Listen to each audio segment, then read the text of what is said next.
Quelqu'un qui vit dans le péché, qui vit dans le mal, il ne prend même pas le temps à prier pour ça.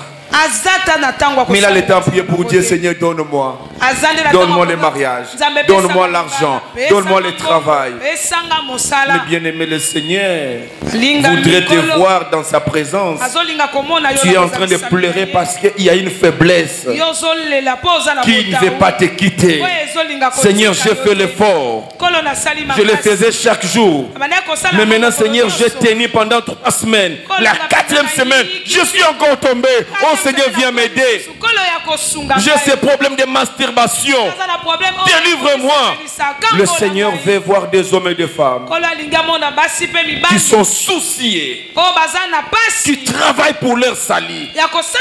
Ce sont des prières pour mon salut. Ce sont des prières pour ton salut. Tu entres en jeûne et prière. Tu vas en retrait de prière. Tu ne vas pas arracher le mariage, mais tu parles pour sanctifier ta vie. Dis à Dieu, Seigneur, je vais maintenant travailler pour mon salut. Donne-moi la force, que je me regarde comme dans un miroir devant ta parole, que je puisse voir les erreurs, les fautes, les défauts de ma vie,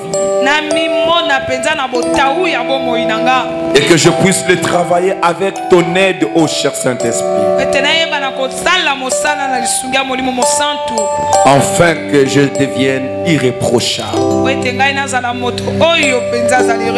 que je sois devant toi sans tache.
Nous allons nous asseoir.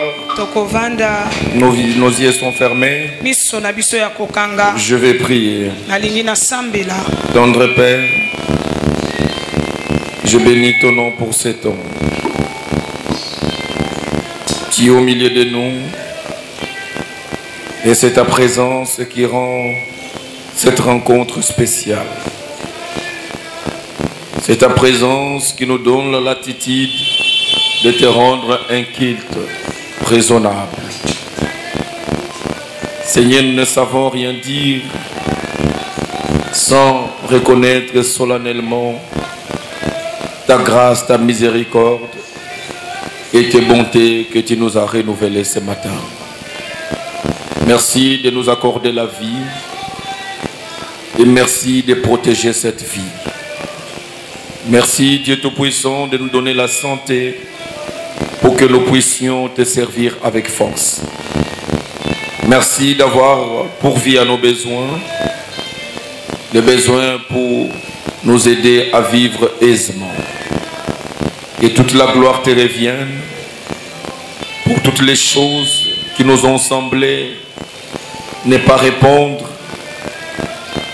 Nous sommes sûrs que tout cela a concouru à notre bien. Merci pour ce dimanche où tu viens encore nous parler de ta part. Merci parce que tu es là déjà pour nous communiquer ta pensée ce matin. Seigneur, que ça ne soit pas des serments ordinaires, mais que ça soit extraordinaire. Remplis cette prêche de la puissance, de l'onction. La puissance est transformatrice. L'onction qui va nous captiver et nous obliger à nous remettre en cause devant toi. Par ces messages, Seigneur, nous voulons nous voir davantage meilleurs vis-à-vis de toi. Que ça soit un pas décisif de la part de ma soeur, de mon frère, par ces messages vers toi. Aide-nous à sortir du monde, à nous éloigner de tout ce qui nous amène loin de toi. Seigneur, prends nos cœurs, prends nos oreilles et dépose ta parole. Au nom de Jésus, nous avons prié ainsi, nous disons Amen. Amen. Gloire au Seigneur. Quand nous acclamons le Seigneur, c'est la gloire que nous rendons à notre Dieu. Le protocole, vous allez fermer les portes. Fermez les portes, ceux qui vont venir après, ils attendent le deuxième culte. Gloire au Seigneur, nous continuons avec notre enseignement. Notre enseignement qui redresse le fondement déjà renversé, déjà détruit à l'église.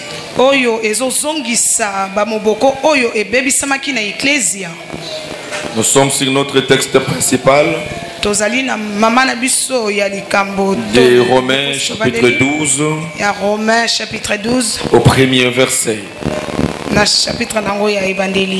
La Bible dit: je vous invite donc, frères, à cause de cette immense bonté de Dieu, à lui offrir votre corps comme un sacrifice vivant, saint et qui plaise à Dieu.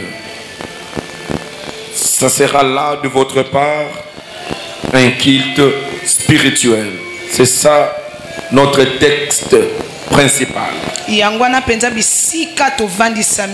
Et ce texte est en train de nous parler, de nous exhorter au regard de tout ce que Dieu a fait pour nous.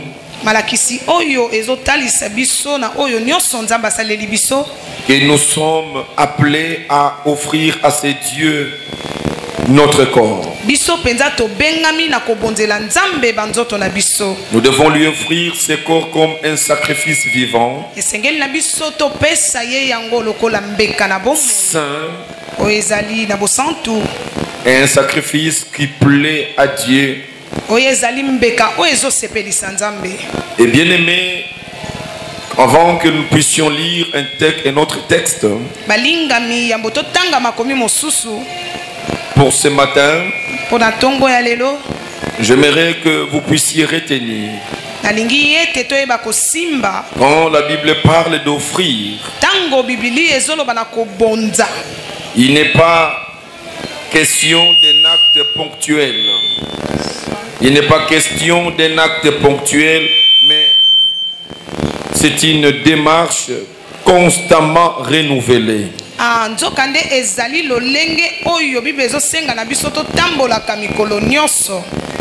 qui doit se fonder sur l'œuvre de Dieu. C'est ça, offrir. Cela ne veut pas dire qu'il faut offrir juste pour un moment. Il ne faut pas offrir pour une circonstance, mais l'offrande de ton corps que Dieu demande doit être une offrande permanente.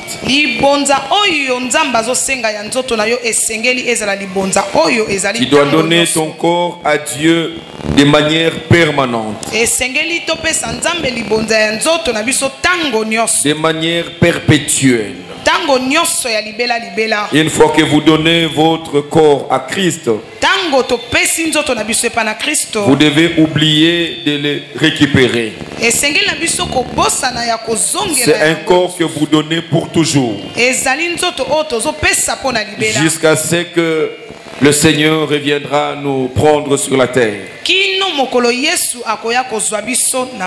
Vous n'êtes pas appelé à vivre une vie chrétienne de manière intempestive.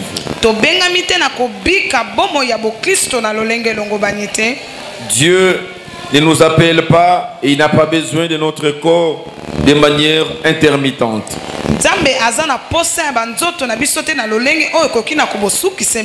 Dès le jour où tu donnes ton corps à Christ, tu prends la décision de lui offrir ton corps comme un sacrifice vivant. Vous devez prendre par la même occasion la décision de ne plus reprendre ton corps.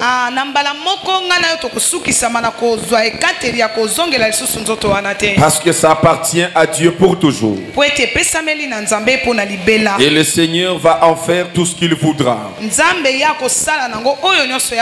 C'est à cette dimension que, bien-aimé, vous devez être prêt à mourir pour le Seigneur si le Seigneur vous le demandez.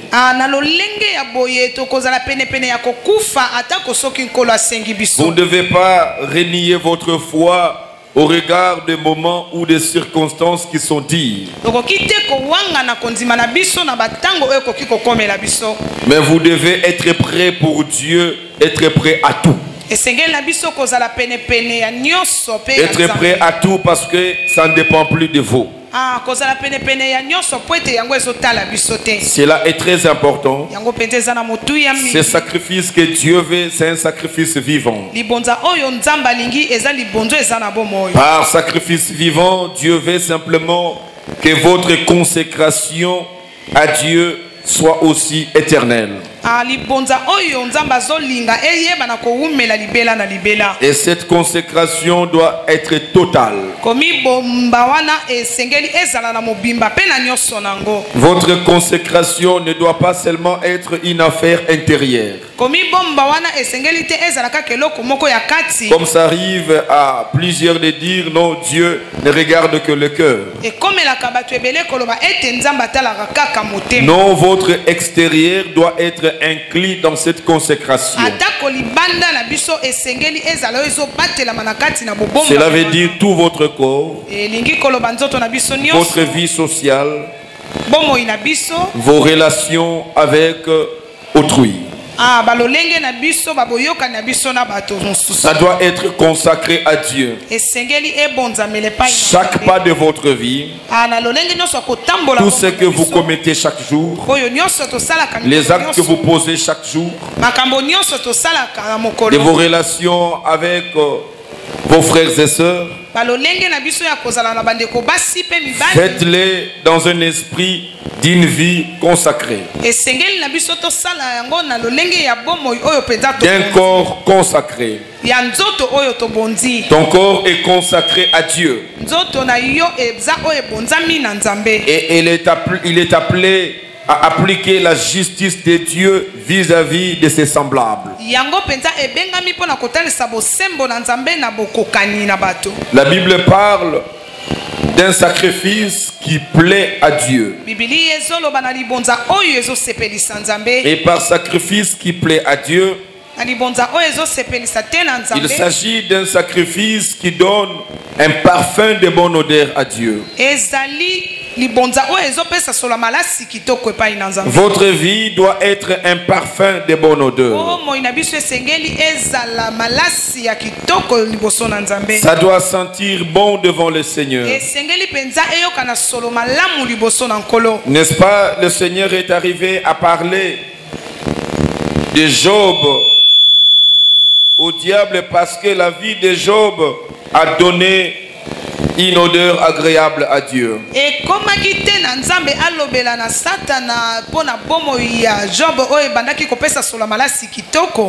Bien-aimé, j'aimerais bien que si Dieu doit parler dans ce siècle de quelqu'un, que Dieu parle de toi à cause de cette bonne odeur de ta vie qui va monter dans son trône. Amen.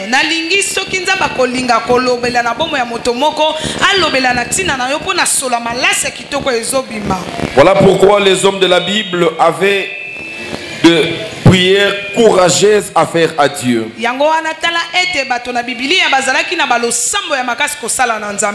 Ézéchias pouvait prier sans embâche à Dieu et dire à Dieu, Seigneur, souviens-toi de moi. Je me dis, est-ce que tu peux faire cette prière à Dieu, toi? Parce que si Dieu doit se souvenir de toi, et bien aimé, il me semble que pour toi, jusque-là, il n'y a que de mauvais souvenirs. Il n'y a que de mauvais souvenirs si Dieu doit regarder ta vie.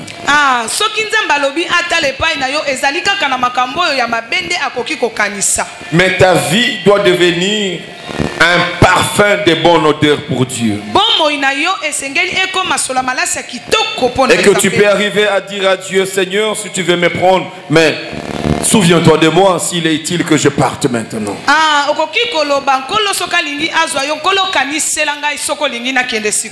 Et que le Seigneur voie dans son trône le parfum de bonne odeur qui doit se faire sentir, parce que Dieu verra tes œuvres vis-à-vis de tes semblables. Il verra tes œuvres vis-à-vis de lui, vis-à-vis du royaume, et que Dieu dise non, non, pas celui-là.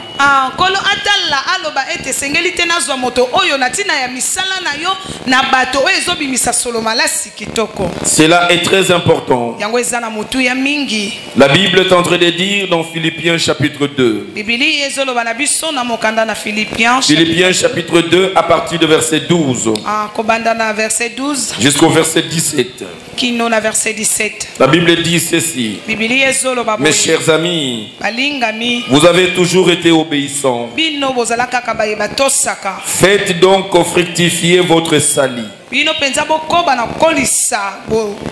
avec crainte et respect, non seulement quand je suis présent, mais bien plus maintenant que je suis absent. Car c'est Dieu lui-même qui agit en vous pour produire à la fois le vouloir et le faire, conformément à son projet plein d'amour. Faites tout sans vous plaindre, sans discuter, pour être irréprochable et pur, des enfants de Dieu, sans tache, au sein d'une humanité corrompue et perverse. Dans cette humanité, dans ce monde, vous brillez comme de flambeaux dans le monde. Vous devez briller comme du feu dans le monde, en portant la parole de vie. Ainsi, lorsque viendra le jour du Seigneur, vous serez mon titre de gloire. La preuve que je n'aurai pas couru pour rien, que ma peine n'aura pas été inutile, même si je dois m'offrir comme une libation pour accompagner les sacrifices que vous offrez à Dieu, c'est-à-dire le service de votre foi. Je m'en réjouis et je me réjouis avec vous tous. L'apôtre Paul est en train de parler à l'église. Pendant qu'il n'était plus présent à l'église, il était en mission ailleurs. Il va leur écrire à demeurer obéissant. Il demande à l'église de demeurer obéissant et de travailler pour leur salut. Il dit vous devez fructifier votre salut. Vous devez le faire avec crainte et respect. Bien aimé, c'est ça le sens de venir régulièrement à l'église. C'est ça le sens de prier chaque jour.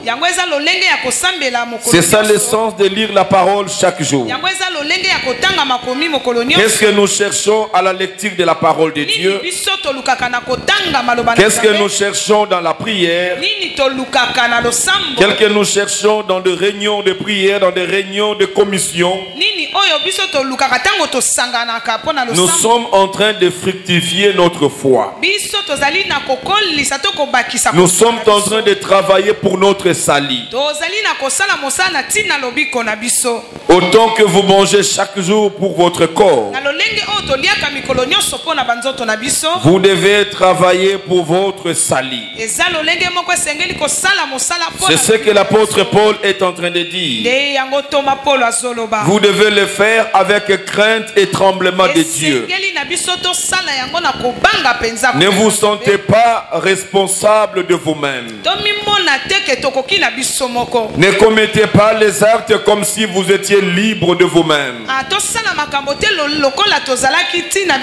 Mes frères et sœurs, vous devez savoir qu'il est question de votre salut. Et bien aimé, en matière de salut, en matière de salut, d'être sauvé, vous n'avez pas droit à permettre à qui que ce soit à venir détruire votre salut. Même pas votre mari. Même pas votre femme. C'est la seule chose que je dis aux mariés. Vous pouvez avoir un régime matrimonial de communauté totale de biens. Mais en matière de salut, vous n'avez pas la communauté de salut. Le salut est individuel. Ne vous découragez pas à venir à l'église parce que votre conjoint ne vient pas. Et c'est lui qui vous transporte dans sa voiture, comme il ne vient pas, tu dis que moi je ne sais pas marcher à pied.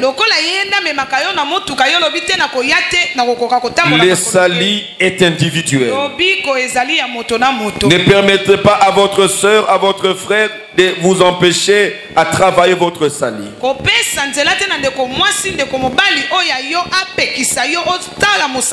Quel conseil il te donne?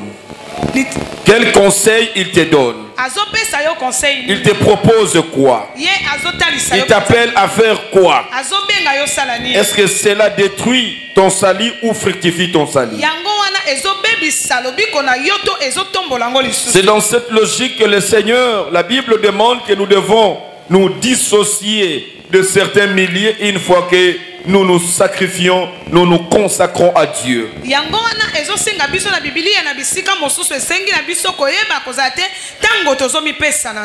Parce que vous devez travailler votre foi, votre salut. Mais ce n'est pas le cas aujourd'hui. Vous êtes en train de travailler votre corps, les biens de votre corps. Vous les nourrissez chaque jour. Vous l'embellissez avec des laits de beauté, avec des maquillages et avec des accoutrements. Ça c'est vanité de vanité. Mais bien aimé, vous êtes appelés à travailler votre foi. Quand nous venons régulièrement dans nos réunions de prière, nous écoutons le message de Dieu qui nous donne la direction. Cela nous permet de façon régulière à nous détacher du monde pour plaire à Dieu. Mais imaginez quand vous faites 2 semaines, 2 mois, vous ne venez pas. Et le diable va vous prendre en charge. Il va s'aimer en vous certaines antivaleurs. Il va vous pousser dans des choses qui vont vous éloigner de Dieu. Mais il n'y a rien qui vous interpelle. Il n'y a rien qui vous remette sur les rails. Il vous empêche à lire votre propre Bible. Il vous empêche à prier. Bien aimé, c'est la mort spirituelle. C'est votre salut qui est détruit. Vous devez être prêt.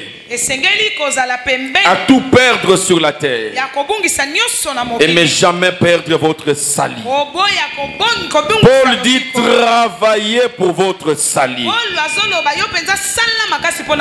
Mais toi tu sors chaque matin, tu vas où? Au travail. Et tu travailles pour qui? Pour ton corps, pour toi-même. Mais pas pour ton salut. Travailler pour son salut, c'est venir à l'église, c'est venir servir Dieu. Travailler pour son salut, c'est appliquer la parole de Dieu partout où vous vous retrouvez. C'est obéir à Dieu, avoir le respect, avoir tremblé devant Dieu. Même là où le pasteur n'est pas là pour te voir. Il n'y a aucun serviteur qui est là pour vous interpeller. Le Seigneur est là. Vous direz, Seigneur, personne ne me voit. Je peux voler. Je vois de l'argent là où je travaille. Il y a lieu de prendre et de camoufler. Il n'y a personne qui me voit. Je peux prendre et nier que ce n'est pas moi. Mais parce que tu sais que Dieu est là, il te voit là où personne ne te voit. Bien-aimé, tu travailles ton salut. Tu ne travailles pas pour ta beauté extérieure. Tu ne travailles pas pour ton bonheur sur la terre. Mais tu travailleras pour ton salut. C'est ainsi que Paul dit qu'il traitait durement son corps. Si vous voulez travailler pour votre salut, frères et sœurs, vous serez obligé à traiter votre corps comme s'il ne vous appartient pas. Parce que ça ne sera pas normal. Le corps demande à manger, tu dis tu ne manges pas. Aujourd'hui c'est pour le Seigneur, je vais gêner.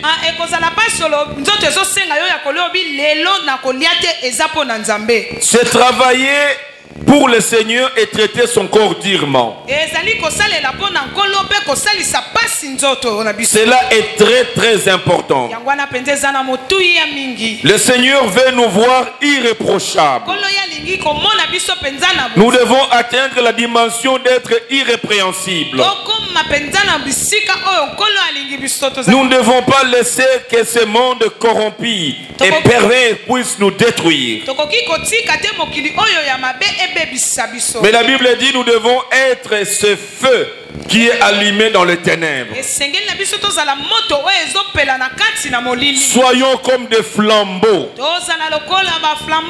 qui s'allument dans les ténèbres du monde. Et bien aimé, là où il y a les flambeaux allumés, même celui qui est à distance, c'est parce qu'il est dans les ténèbres, il peut voir que là-bas il y a un flambeau qui s'allume. Bien aimé, ayons le souci de notre vie. Pas de notre vie sur la terre, mais de notre vie éternelle. Soyons préoccupés de notre vie éternelle. C'est vrai, c'est pas mauvais de travailler pour vivre sur la terre. Mais bien aimé, votre vie peut s'arrêter à tout moment. Parfois, après avoir consenti beaucoup d'efforts et beaucoup d'énergie, et tu as récolté beaucoup de biens que tu n'as pas eu le temps de consommer. Vous devez travailler pour la vie éternelle. Bien aimés, ne nous habituons pas à cette vie sur la terre. Ou bien aimés, les péchés sont officialisés. Le péché n'est plus péché. C'est ça l'objectif du monde. Nous permettre de vivre aisément. Mais dans le péché, vivre aisément, en conflit avec Dieu, mais que nous puissions nous sentir à l'aise, que nous ne sentions pas à nous une conscience qui est dérangée. C'est ce qui fait qu'aujourd'hui, les gens vivent de la même manière qu'ils vivent à l'extérieur de l'église. Il n'y a plus de différence. J'étais très dérangé. Cela m'a fait quitter de mon confort de choses que j'écoutais. Il y a une de mes anciennes filles de l'ancienne église où je suis sorti et qui est venue me poser des problèmes. Il a eu mon téléphone, il a eu mon numéro dans un groupe, il a appelé, il avait besoin de me voir. Et il est venu, il a commencé à parler avec moi, c'était hier à la maison. Mais parmi les choses que j'écoutais,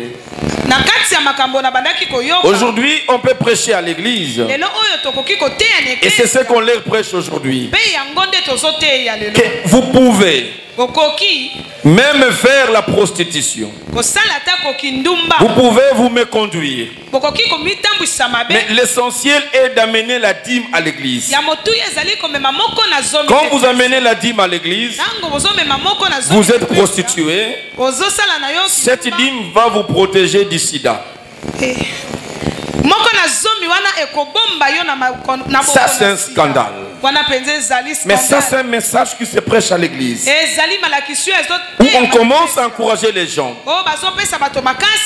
Vous pouvez tout faire, mais amenez vos dîmes à l'église. La dîme doit vous protéger. Bien aimé, attention, nous devons vous dire la vérité. Dieu n'a jamais agréé l'offrande sans agréer l'homme qui offre l'offrande.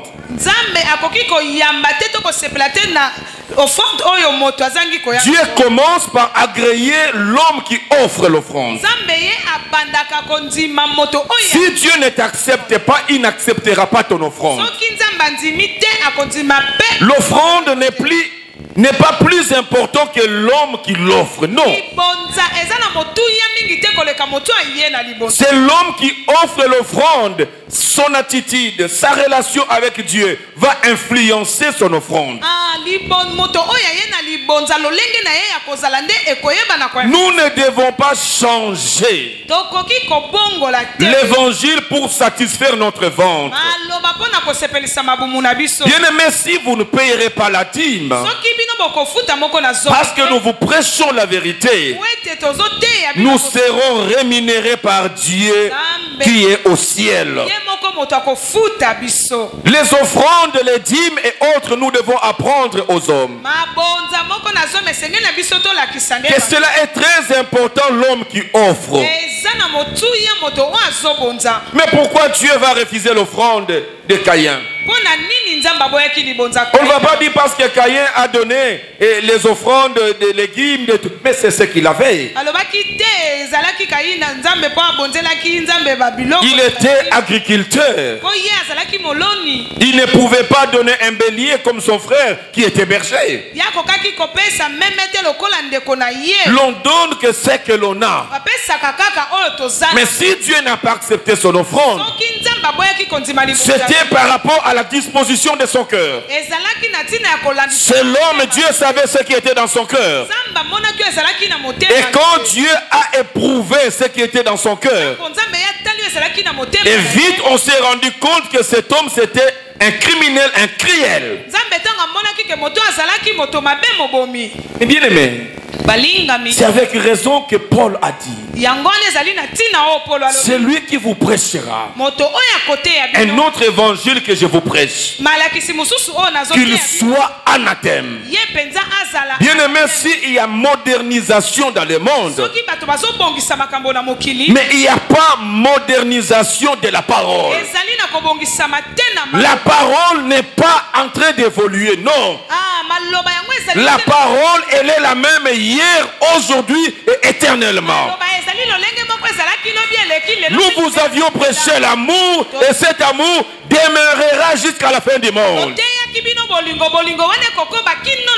Ce n'est pas parce que le monde devient cruel que l'on doit changer l'évangile aujourd'hui. Au nom du combat spirituel pour dire attention.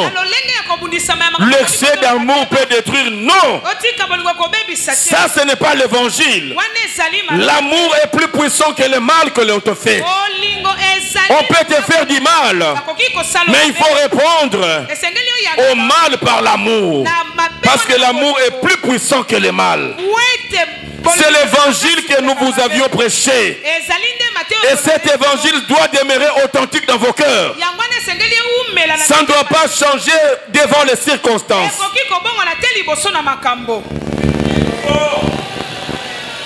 Et qu'est-ce qu'elle m'a dit encore?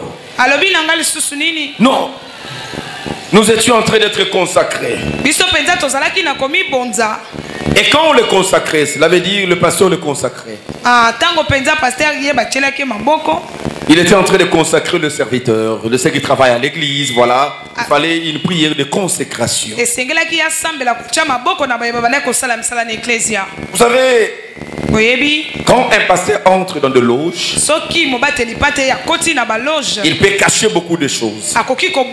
Mais à un certain niveau, il ne sera pas caché. Parce qu'il y a des exigences qu'il faut faire comme ça. Et la sœur, j'ai dit, comment on vous a consacré? Il a dit, le jour où on nous a consacrés à l'église, on nous a seulement déversé de l'huile.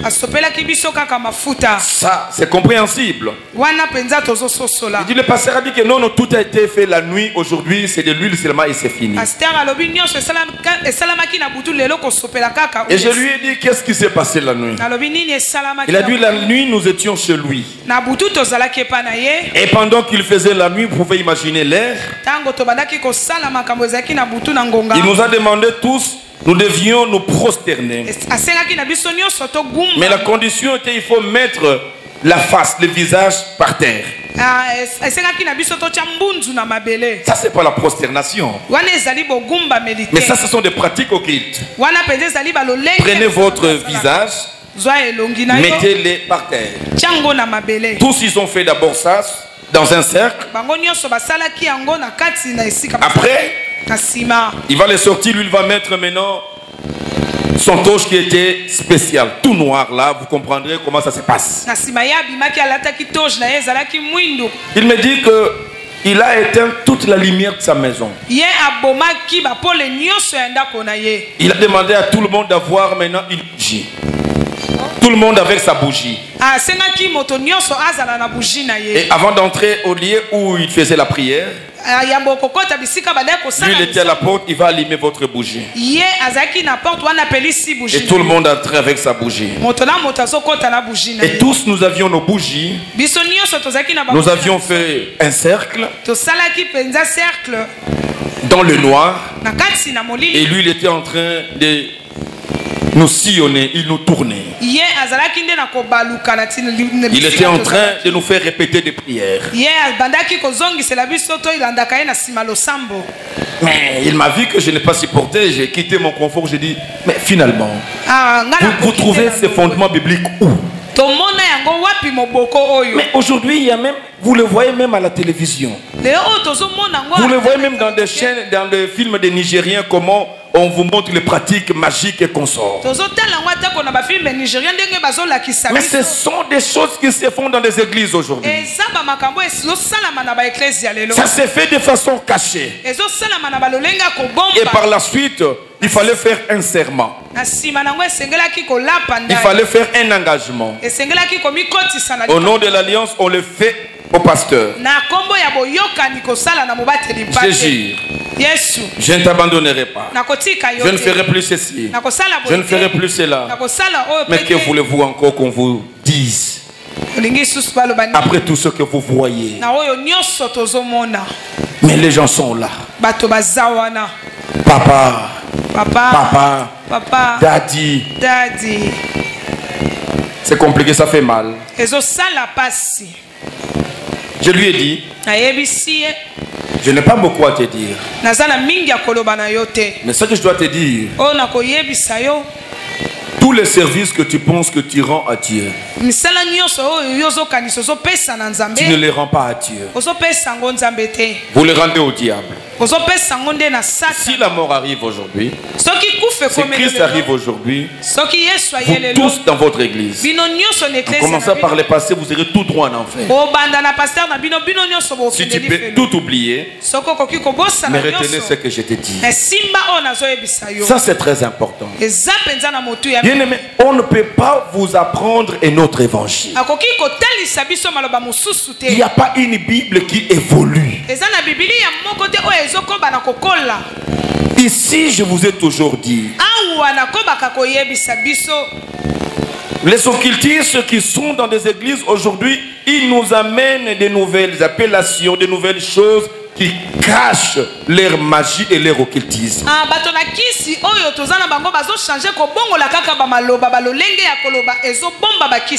Bien aimé, je suis en train de lire une Bible française. Je parle français, je lis la Bible française. Et dans toute la Bible, on parle de Jésus. Mais il viendra d'où celui qui vient nous apprendre? Non, non, Jésus, bon, ce n'était pas vraiment son nom. Parce que lui, il était son frère, il était... Et quand Jésus vivait, il savait quel était son nom et son préquet. Non, si vous voulez vraiment expérimenter, non, il faut maintenant l'appeler Yehoshua Yamashia. Oh non, non, c'est son nom grec, et patati patata, non. Moi, je ne parle pas grec, je ne parle pas hébreu. Mais je parle français, son nom en français c'est quoi? Je n'ai pas été sauvé au nom de Yehoshua Yamashia. J'ai été sauvé par le nom de Jésus. Je suis guéri par le nom de Jésus.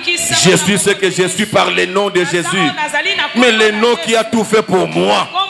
Tu veux aujourd'hui m'apprendre que ce nom-là, ce n'est pas vraiment ça. Ça cache quelque chose. Vous devez faire très attention.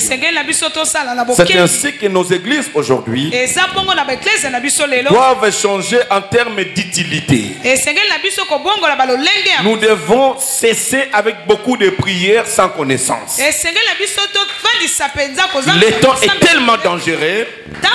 Il faut amener la connaissance à l'église. Il faut enseigner l'église. On vous a appris à beaucoup prier. Vous êtes perdus avec vos prières. Mais il y a lieu de vous sauver. Ce qui peut vous sauver, c'est la connaissance de la parole.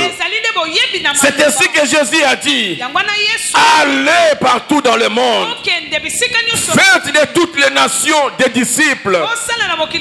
Il n'a pas dit apprenez-les à beaucoup prier, mais il a dit enseignez-les. Aujourd'hui, il n'y a plus d'enseignement à l'église. Il n'y a que les sensationnels. Les gens sont à l'église en train d'être mouvementés. Ils sont là pour recevoir. Ils sont là pour ceci et cela. Ils viennent à l'église danser, danser, danser, et puis ils sortent. L'église n'est pas un lieu de concert. On ne vient pas dans un concert à l'église, mais on vient pour être édifié par les enseignements de la parole. La louange ne va pas te changer. En réalité, nous n'avons pas de louange saine à l'église. Ce sont des louanges qui sont déjà pourries, entachées de beaucoup alors des choses. Nous devons être spirituels pour sélectionner. Qu'est-ce qu'il faut prendre et qu'est-ce qu'il ne faut pas prendre? Ne viens pas à l'église. Tu es concentré quand il faut danser. Danser, ce n'est pas mauvais. Mais danser ne te sauve pas. Ce qui va te sauver, c'est la parole. J'ai dit c'est la parole. Nous devons apprendre la parole. Et la parole va nous changer. La parole doit nous rendre irrépréhensibles. Bien-aimés, aimons la parole. Le manque de la parole a fait de nous ce que nous sommes. Et on nous amène à certaines pratiques, certaines choses qu'elle m'a dit, je ne sais pas les dire ici. Ce qui fait mal. Et que les pasteurs seront sérieusement jugés devant Dieu. Les pasteurs en général, nous serons sérieusement jugés. Parce que vous savez, les gens quittent la maison, ils viennent à l'église pour un objectif. Mais ils sont déviés, égarés ici à la maison de Dieu. Mon Dieu.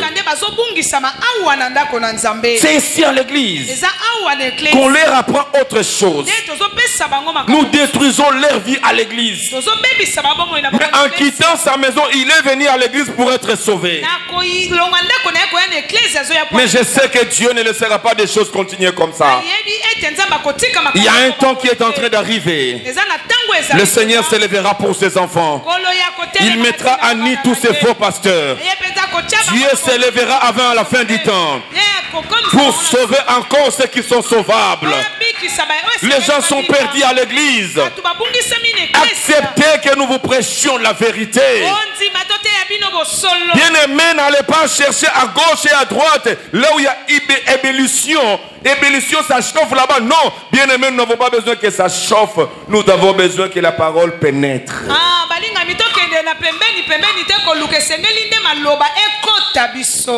Travaillons notre salut. Nous devons travailler pour notre salut. Maman, est-ce que tu es à différencier avec une maman païenne? Sœur, est-ce que tu es à différencier avec une sœur païenne? Vous savez combien qui sont là? Qui sont dans nos églises? Pas forcément ici, mais aussi ici peut-être. Qui posent les actes pareillement que les païens. Les païens avortent, les chrétiens avortent. Et cette chrétienne qui va avorter viendra à l'église. Il viendra aussi demander la prière chez les pasteurs qu'il a mal au ventre. C'est pour cela la Bible dit: ne soyez pas pressés à imposer les mains. C'est pour cela que vous verrez que moi je n'impose pas généralement les mains. Je le fais toujours exceptionnellement. Il faut que Dieu me parle. Tu viens avec les mains du ventre, tu sais ce qui se passe dans ton ventre. Mais il ne le dit pas à l'église, au pasteur. Il vient chercher la prière pour que Dieu accompagne son avortement. L'avortement qui s'est passé, Dieu met ta main pour que les douleurs cessent vite. Viens encore comme ça. Tu vas solliciter la prière. Et nous allons prier sans le savoir. Mais chaque fois que ça sera le cas, tu auras des douleurs fois 100. Tu auras les douleurs parfois 100. Vous devez faire très attention. Il y a même des mariages, des gens qui se marient, mais ils sont déjà grosses. Et les pasteurs ne savent pas. Les pasteurs ne savent pas. Parfois nous sommes surpris, je vais voir. Oh, c'est déjà fait. Mais le pasteur ne dira pas, le pasteur il sait calculer, je vais calculer. Je fais les décomptes, je dis mais non. Mais non. Mais c'est à peine 7 mois, 8 mois. Même quand le pasteur ne dit rien, parfois la dimension du Père et d'amour, je ne dis rien. Mais ne pense pas que le pasteur n'a jamais su. Je l'ai su. Et je me dis non, non, ça c'est pas sérieux. Vous savez, si nous sommes rigoureux à la parole de Dieu, bien aimé, il y aura beaucoup d'infirmités à l'église. Je me suis toujours rappelé de mon père spirituel. Le bishop Jonathan, un jour, Bishop Jonathan Mokolomoko, Parce que l'église pentecôtiste de ma campagne était réputée à la rigueur. Je me rappelle un jour, je suivais le pasteur Roland Dallot qui faisait allusion à l'église pentecôtiste de ma campagne par rapport à la rigueur. Il a dit là-bas, on livrait quand vous commettez une faute. La parole dit il faut le livrer au diable.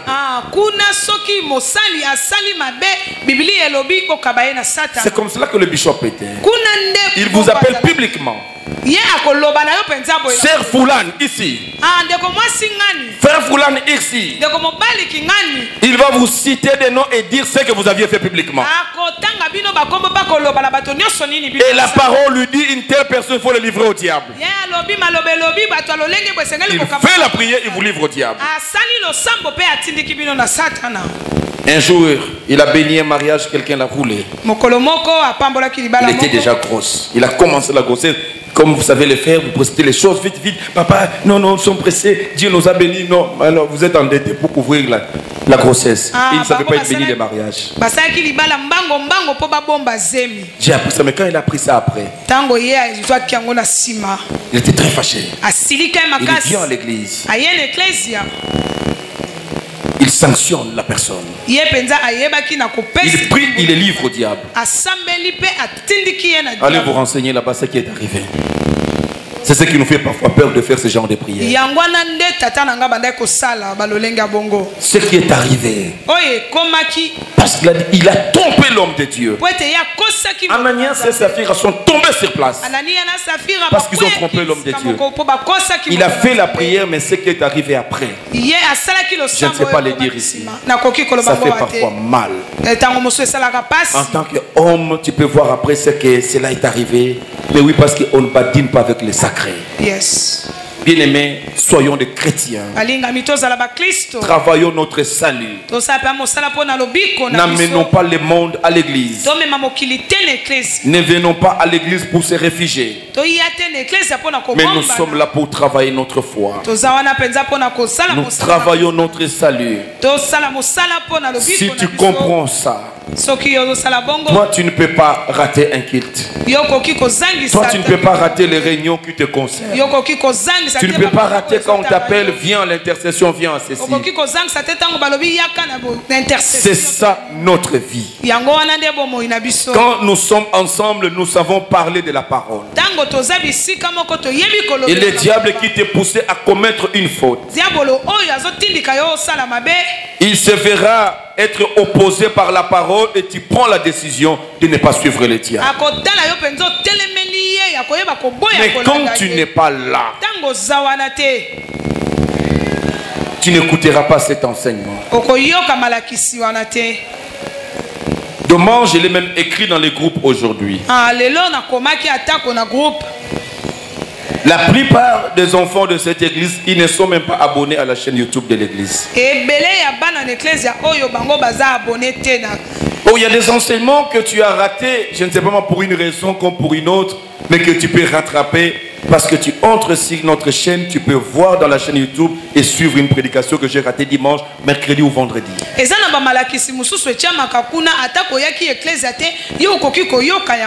Qui sont abonnés à la chaîne?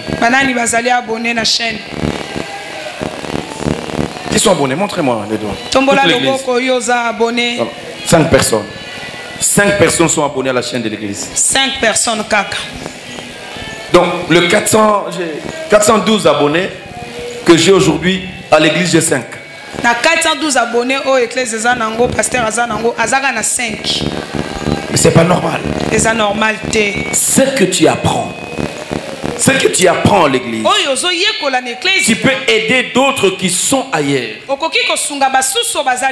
Tu ne sais pas l'inviter à l'église, mais tu sais qu'il est dans une église où ceux qu'on les enseigne là-bas ne sont pas corrects.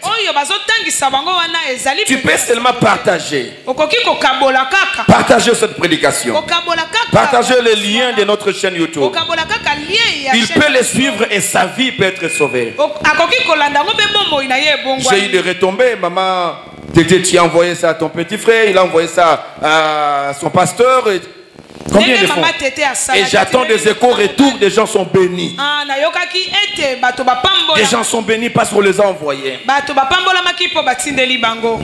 Mais c'est un moyen. Les réseaux sociaux, ce sont des moyens que nous pouvons utiliser pour évangéliser. Pour mettre tout ce qu'on fait, on fait ceci, on paye de l'argent. Vous ne savez pas, les pasteurs payent de l'argent. Je le fais pour l'évangélisation. Mais pour prendre plus que ça, envoyez ça. Publiez ça. Vous qui avez des Facebook, de ceci, des Instagram, envoyez, publiez. Au lieu de publier des bêtises que vous publiez. Des photos où vous êtes... Publiez des choses sérieuses, frères et sœurs. Vous n'avez pas honte de ce que vous publiez. Vous mangez, vous prenez une photo, vous publiez. On vous invite au restaurant, vous prenez ce qu'on vous a servi.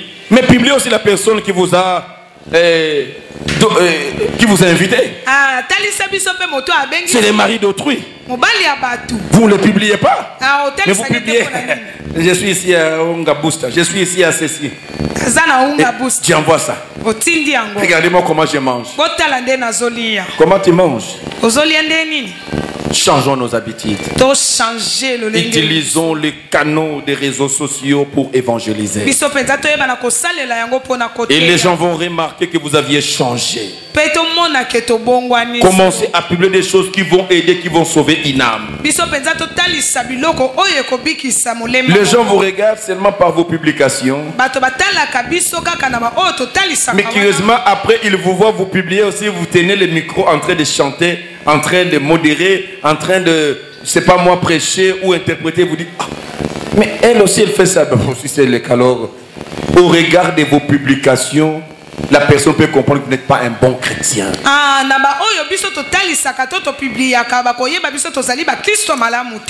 Bien aimé, je suis venu vous dire ce matin, vous devez fructifier votre salut. Vous devez travailler pour votre salut. Ne travaillez pas seulement pour votre vie sur la terre, mais plus travaillez pour votre salut. Je le dis à quelqu'un, la vie est courte. Tout peut arriver. La mort peut arriver. Bien aimé, il n'y a plus de temps.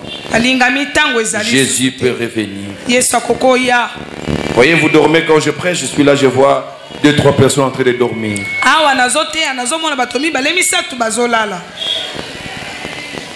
Aujourd'hui, je suis clément, je ne les ai pas exposés. J'ai vidé 3 personnes, 2 frères et une sœur. Mais curieusement de la même famille. Vous pouvez les deviner, ils sont en train de dormir. C'est pas normal. On ne vient pas dormir à l'église. Vous devez travailler votre salut. Quand vous êtes là, soyez sérieux, puisez la parole, puisez dans la prière, priez pour que Dieu vous transforme. Ayez le souci de dire à Dieu, Seigneur, je me bats avec ces péchés, cette faiblesse, délivrez-moi. Quelqu'un qui vit dans le péché, qui vit dans le mal, il ne prend même pas le temps de prier pour ça. Mais il a le temps de prier pour Dieu, Seigneur, donne-moi. Donne-moi le mariage. Donne-moi l'argent. Donne-moi le travail. Mais bien aimé, le Seigneur voudrait te voir dans sa présence. Tu es en train de pleurer parce qu'il y a une faiblesse qui ne veut pas te quitter. Seigneur, j'ai fait l'effort. Je le faisais chaque jour.